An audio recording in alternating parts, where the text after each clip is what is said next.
Assalamualaikum warahmatullahi wabarakatuh.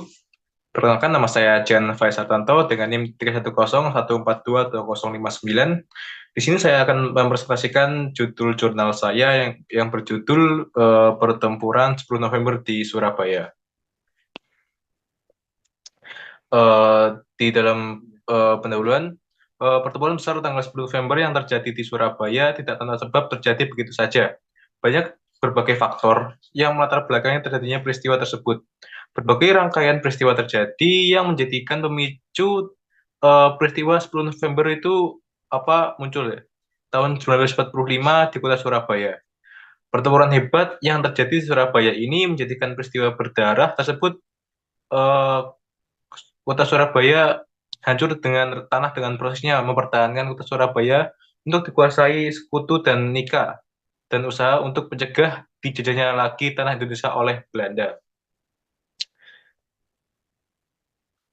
Eh, Kemudian beralih ke topik awal kemerdekaan bangsa Indonesia, dimulai setelah Jepang menyerah pada sekutu tanggal 14 Agustus tahun 1945, menjadikan rakyat Indonesia menginginkan kemerdekaan secepatnya, seperti golongan pemuda yang terus-menerus mendesak para golongan tua untuk memproklamasikan kemerdekaan secepatnya. Pada saat itu, kondisi di Surabaya sedang hangat-hangatnya dibicarakan oleh para masyarakat di kota Surabaya. Karena setelah berita tentang kemerdekaan Indonesia tersebar di Surabaya, tumbuhlah rasa patriotisme di semua kalangan masyarakat kota Surabaya pada masa itu, termasuk juga para pemuda dan pemudi di kota Surabaya. Di awal kemerdekaan itu juga memiliki suasana yang cukup dapat dikatakan cukup antusias masyarakatnya untuk menyambut kemerdekaan. Karena pada proklamasi kemerdekaan yang tanggal 17 Agustus itu, namun di kota Surabaya baru masuk beritanya di tanggal 18 Agustus karena keterbatasan komunikasi dan jalur informasi yang begitu terbatas karena pada masa itu Jepang juga menduduki stasiun radio yang masih ada pada masa itu. Dan peresmian kota Surabaya oleh pemerintah Indonesia pun itu baru di tanggal 3 Oktober tahun 1945. Dan juga Badan Keamanan Rakyat atau BKR yang merupakan sebuah rancangan awal dari TNI sekarang itu baru diresmikan oleh pemerintah Indonesia di tanggal 4 Oktober tahun 1945. Kemudian peristiwa pertama yang menjadi faktor pemicu perang 10 November di Surabaya itu yaitu pelucutan senjata Jepang oleh masyarakat Surabaya. Peristiwa penting yang mengawali semua ini tidak lain adalah pelucutan senjata Jepang oleh para laskar-laskar pejuang di Surabaya. Perebutan senjata ini terjadi di masa-masa awal revolusi kemerdekaan Republik Indonesia. Peristiwa ini sudah dimulai semenjak pada awal bulan September. Dalam peristiwa ini, beberapa pihak Jepang yang dilucuti senjatanya menerima dengan sukarela dan menyerahkan senjatanya kepada laskar-laskar pejuang di Indonesia. Karena dalam peristiwa tersebut, beberapa jenderal-jenderal Jepang yang berkuasa di Surabaya juga versi pertama itu menyebutkan bahwa mereka itu merasa iba dan kasihan kepada para masyarakat Indonesia sehingga mereka itu bisa menyerahkan senjata mereka secara sukarela kepada para pejuang yang ada di Surabaya. Namun yang di lain sisi juga ada beberapa jenderal-jenderal dari Jepang yang tidak terima dan kemudian menimbulkan sebuah kacauan di Surabaya karena masyarakat Surabaya terus memaksa untuk mengambil persenjataan dari Jepang dan pihak Jepang yang beberapanya itu juga tidak terima akhirnya menimbulkan sebuah kerusuhan yang akhirnya juga menimbulkan korban jiwa juga. Nah, puncak dari peristiwa ini eh, yang berlangsung pada tanggal 1 dan 2 Oktober, yang dimana pada puncaknya para laskar pejuang memfokuskan serangan mereka kepada dua titik markas pihak Jepang. Dua markas besar di pihak Jepang yaitu di markas Kepetai atau bisa disebut itu polisi militer dari Jepang dan juga di pihak Kaigun yaitu Angkatan Laut Jepang.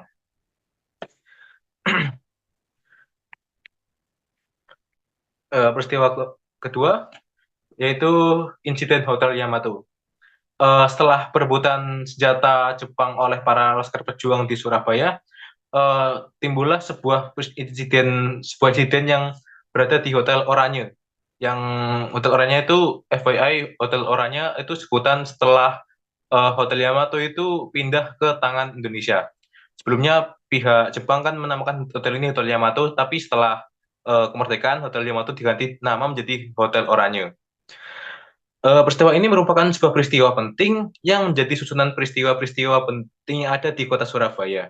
Peristiwa ini disebut sebagai peristiwa Hotel Oranye atau lebih dikenal sebagai peristiwa Hotel Yamato. Yang seperti saya sebutkan tadi, insiden ini berawal ketika Sekutu mulai menerjunkan personil NICA, yaitu Netherlands Indie Civil Administration, atau bisa dikatakan juga Badan Administrasi Sipil Penduduk oleh pihak Belanda, yang merupakan petugas urusan sipil dari Belanda untuk mempersiapkan pasukan Sekutu dan NICA itu sendiri untuk kembali ke Indonesia.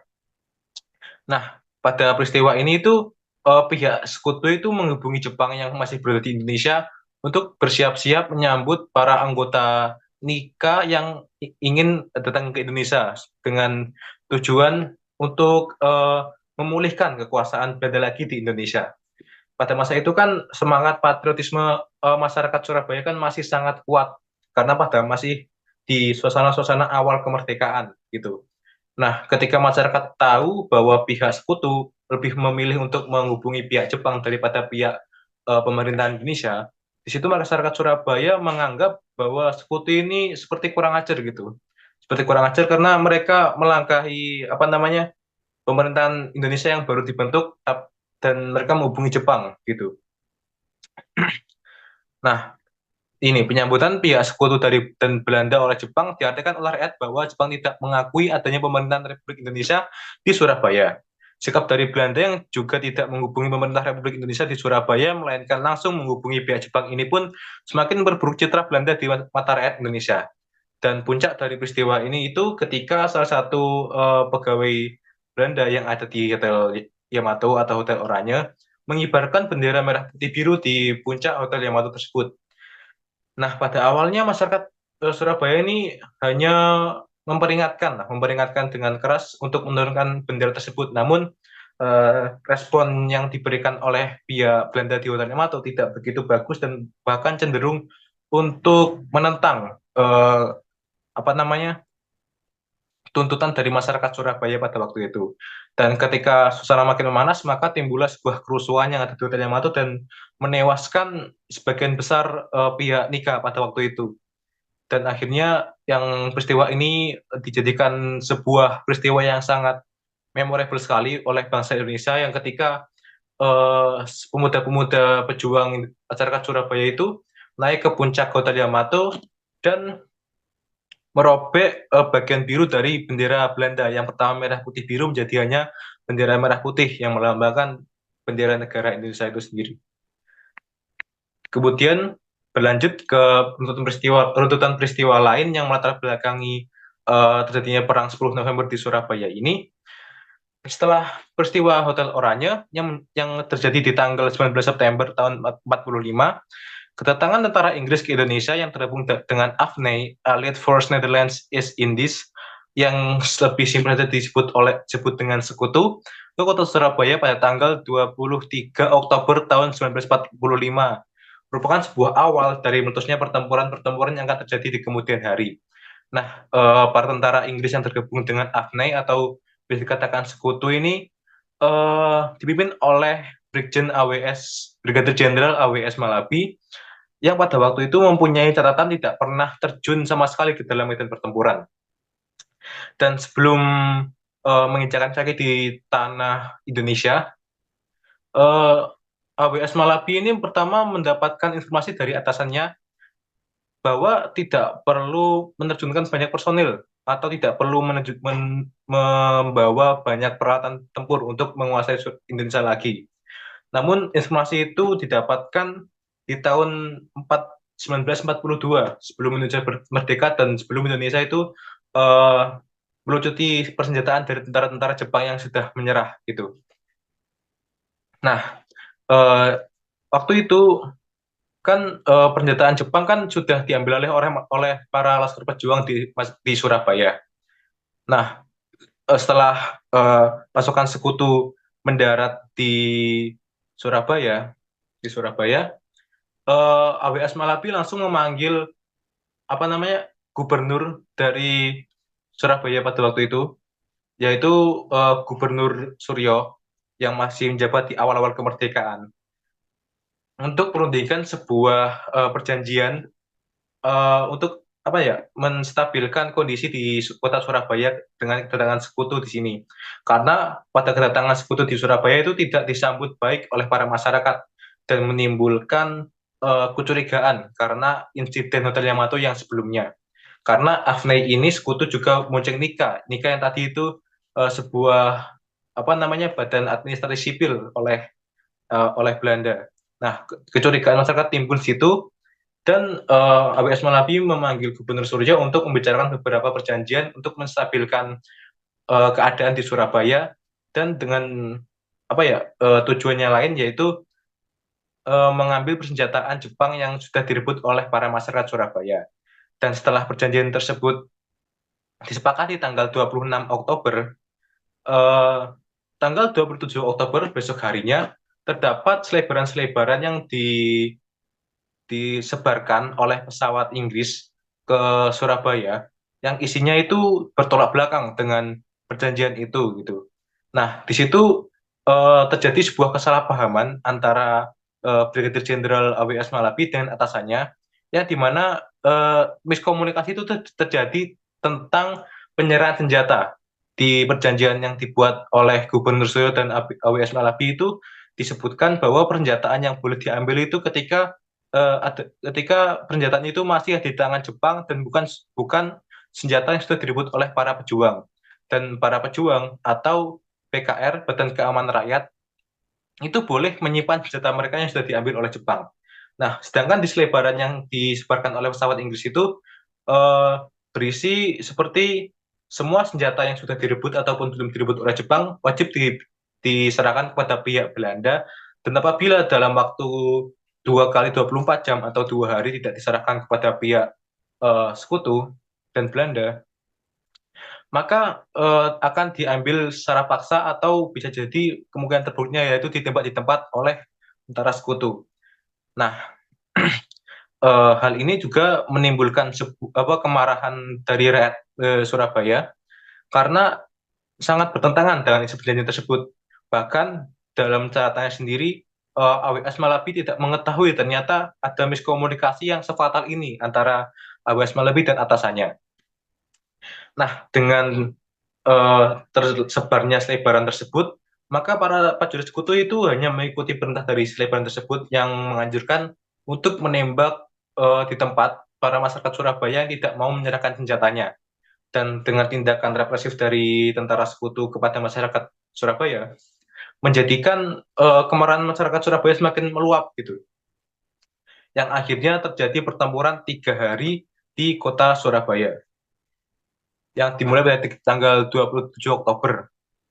Nah, setelah 27 Oktober ini berlangsung pertempuran selama 3 hari di Surabaya antara pihak Inggris dan pihak masyarakat Surabaya, AWS Malabi itu menyadari bahwa ketika pertempuran ini diteruskan, lama-lama pasukan Inggris yang hanya berjumlah sekitar 6.000 personil itu bisa saja dikalahkan dan juga bahkan kemungkinan terburuknya itu habis, bisa apa namanya dihabisi semuanya oleh masyarakat Surabaya, karena pada masa itu tidak hanya masyarakat Surabaya yang berpartisipasi dalam pertempuran tersebut, melainkan juga berbagai masyarakat di daerah sekitar Surabaya juga. Bahkan dulu juga ada seperti pengumuman atau ajakan seruan dari Kiai Haji Hasyim Asy'ari, yaitu resolusi jihad untuk membela kemerdekaan Indonesia.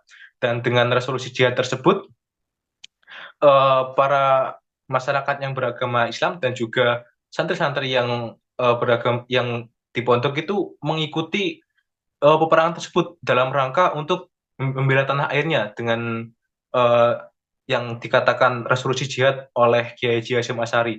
Dan dengan dua hal itu, semangat nasionalisme dan juga resolusi jihad dari Kiai Haji Hasyim Asy'ari itu membuat semangat juang para masyarakat Surabaya tumbuh dan juga jumlahnya semakin berkembang pesat ketika pertempuran 3 hari tersebut.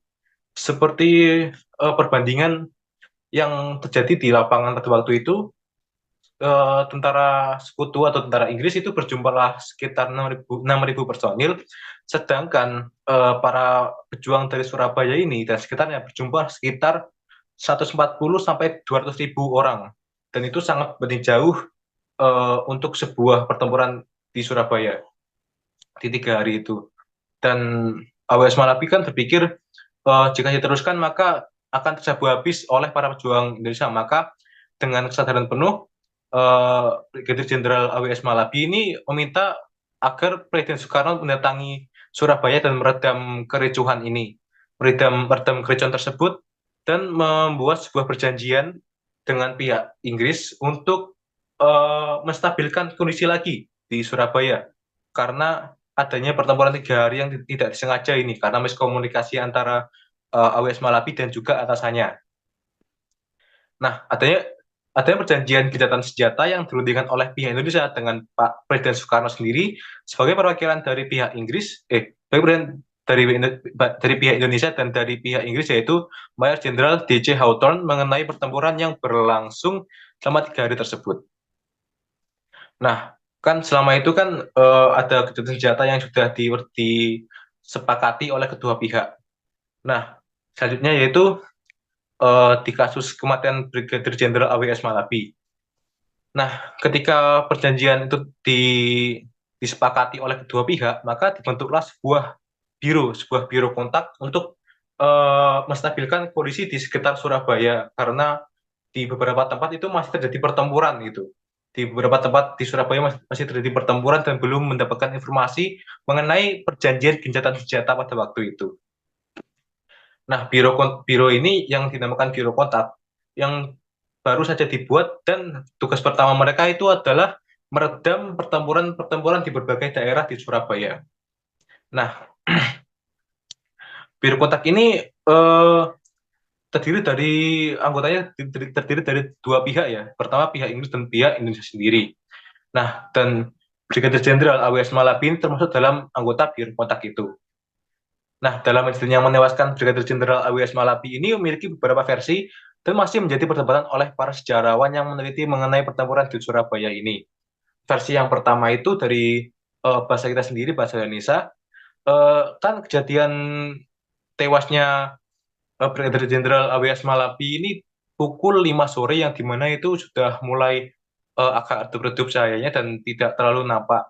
Waktu itu kejadiannya itu di Gedung Internasio di Surabaya.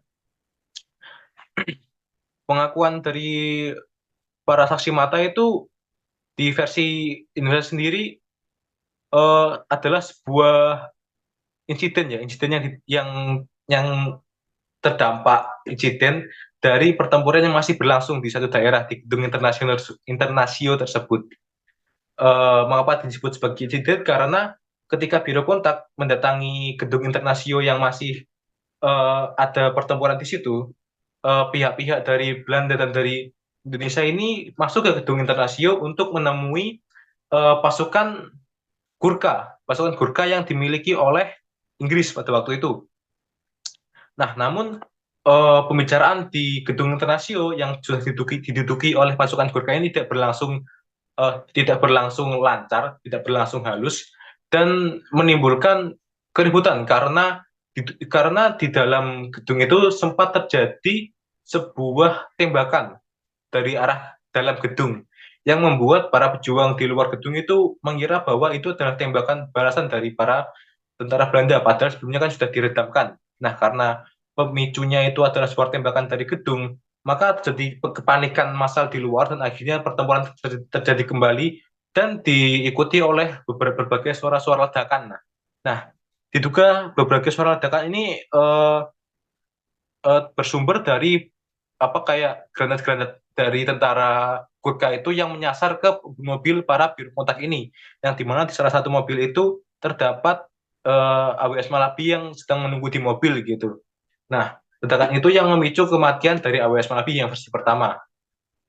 Yang versi kedua, ketika kericuhan di Gedung Internasio itu berlanjut setelah perundingan yang tidak lancar tersebut, salah satu dari pihak pejuang di Surabaya itu seperti apa ya, menahan AWS Malabi ketika ingin keluar dari mobil.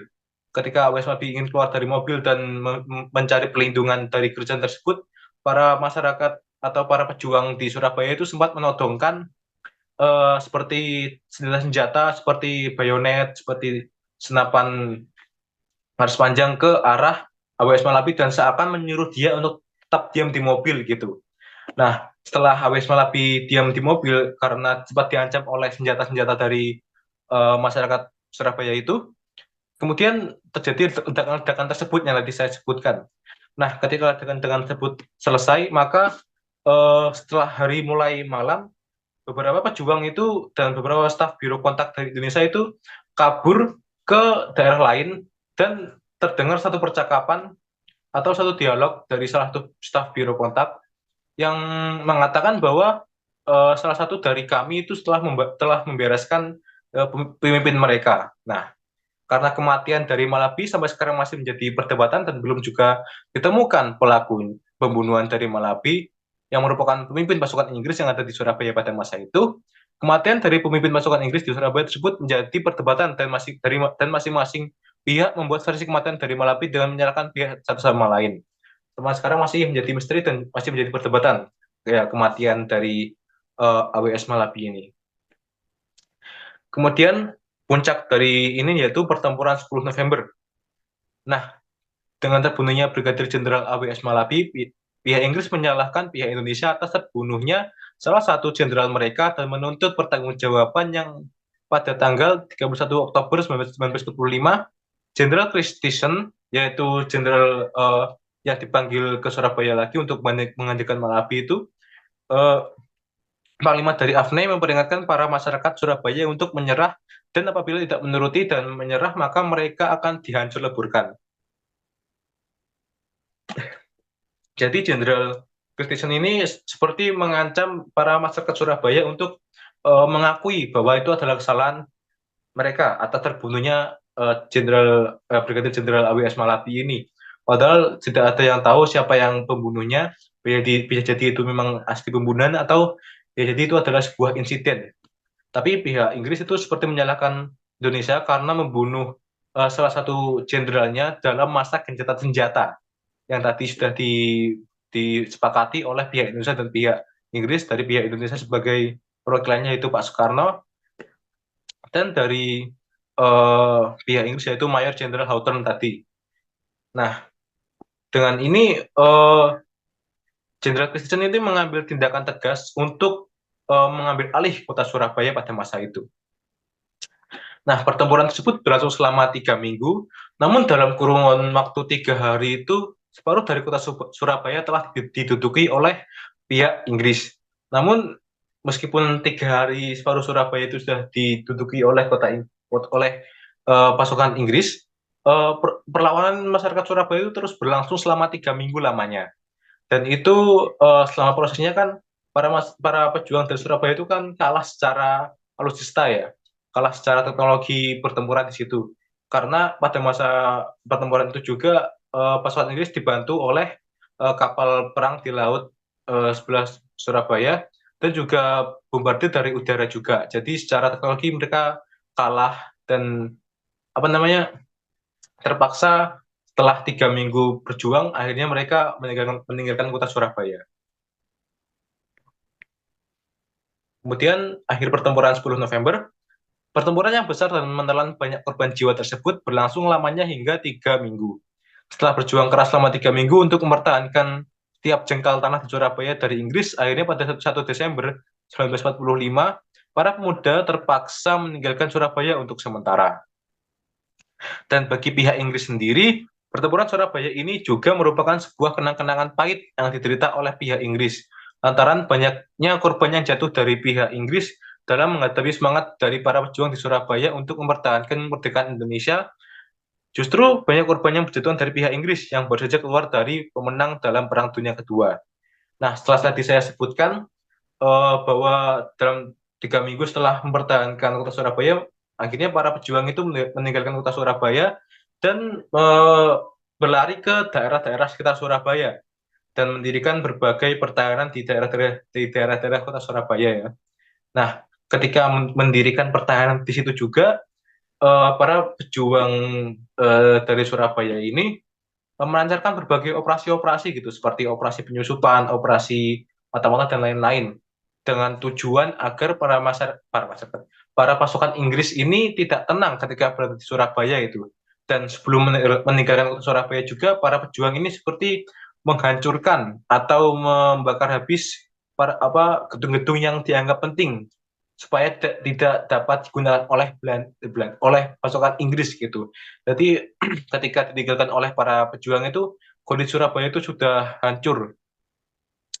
Dan ketika sudah hancur, mereka juga sudah diteror juga oleh para pejuang Indonesia yang masih melancarkan serangan-serangan gitu ya. Jadi sampai akhir itu perjuangan masyarakat Surabaya itu masih tetap berlanjut, dan dampaknya ke daerah lain itu akhirnya muncul berbagai perlawanan-perlawanan juga di daerah-daerah lain seperti di Sumatera dan juga di berbagai daerah-daerah di Pulau Jawa lainnya.